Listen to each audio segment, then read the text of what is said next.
friends. I just finished reading Unfinished by Priyanka Chopra Jonas. Finished, unfinished. Oxymoron, eh? This is the first time I am reviewing a book. So pardon me if it doesn't follow any rules of reviewing, as it's mostly from the heart. I can't say that once I picked the book, I couldn't keep it down. Not really. I finished the Unfinished in 2 sittings because my AirPods ran out of battery. I'm asking you not to read this book. Nah, don't read it. But give it a listen. Listen to this book on Audible app or wherever you can find the audiobook. Listening to this book will take 8 hours 31 minutes in the normal speed. You can go faster if you want to. Why listen? Because it is read by Priyanka Chopra herself and it feels like she's whispering her stories in your ears, which instantly builds a connection with her, and she did an amazing reading of her book. Her voice is poised, stylish, and the pronunciations are clear, and the American accent will keep you wanting for more. You can actually take a diction lesson by listening to her books. Full marks there, Priyanka. And you certainly pay much more attention to her voice than reading a book. Like me, you can listen to audiobooks while doing your chores or exercise. Did I tell you I'm a mommy? My job is to shop, cook, clean, and repeat. So I don't get time to sit down with a book. And so I listen to a lot of audiobooks.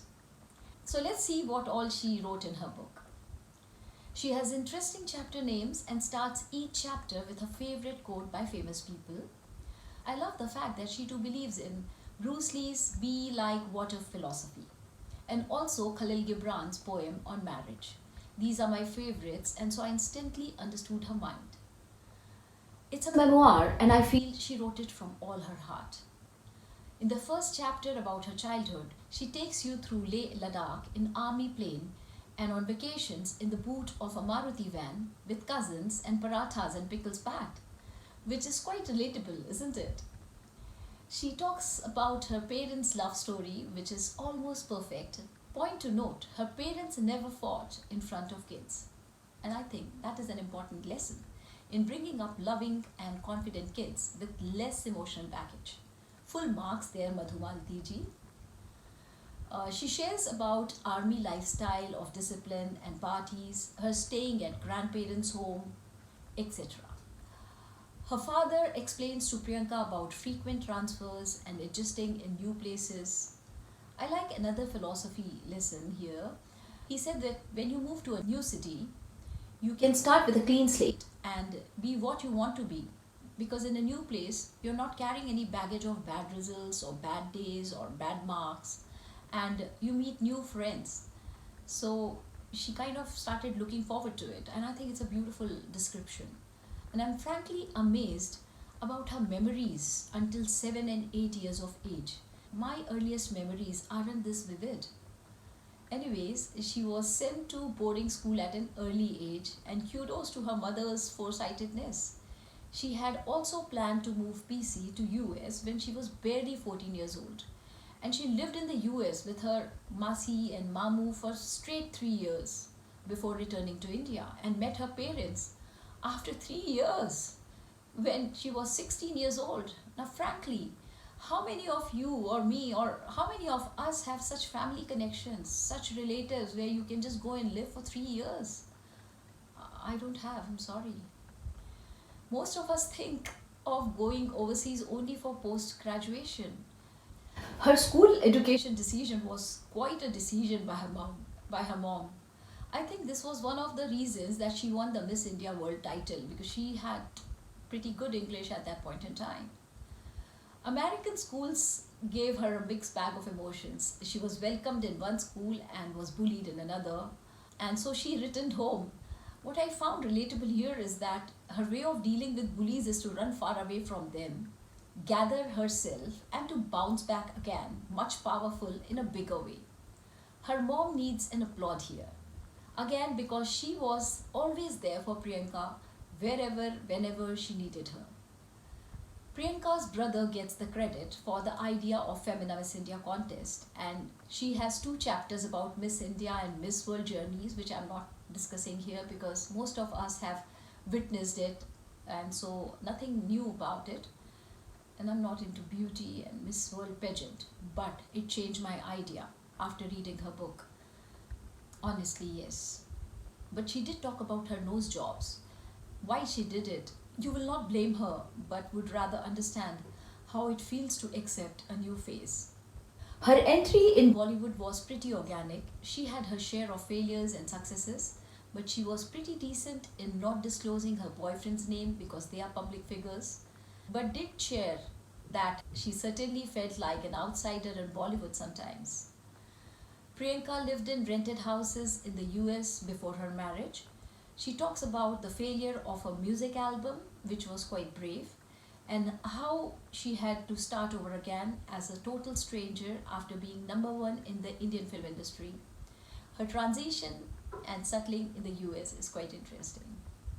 She emphasizes on changing and shifting to new places, how it helps build you as a person.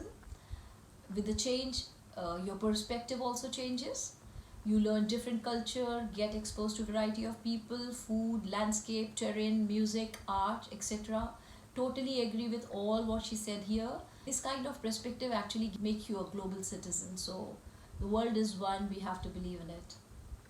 She talks about early demise of her father, the chapter on grief, wrong diagnosis, bad treatment, recovery, flights to America, and she credited some of her friends there, thanked them, her way of handling grief, how she worked it out, how she keeps away from repetitive thoughts and sadness. So I think you should read her book to find out more about it. She shares how she met Nick Jonas and logically explains the moment when she realized that he is the man for her. I like their story, fairy tale. Acknowledgements is the last chapter. I think it's about 8 minutes or so. Her art of giving credits shows that she practices gratitude daily. She believes so much in family, wish I too had one like hers. And I believe it's all because of her nani and her struggles and her desire that made the family so very progressive. Her masis and mamas and maternal cousins dominate a large part of her book. Sadly, not a mention of Pariniti Chopra. I was waiting to see their relationship. So probably when lockdown happened, like everyone else, I guess Priyanka too went into deep introspection, and one of the best things she did was to write this book and make money. Why you should listen to it? Because it certainly is a beautiful memoir of a multi-hyphenate. Yet it is so relatable. What I love most was the family support and encouragement throughout her life. And that has made Priyanka Chopra Jonas who she is today. We all will wish to have a family like hers. Her parents let her express herself and supported her, right from early on, in celebrations and failures.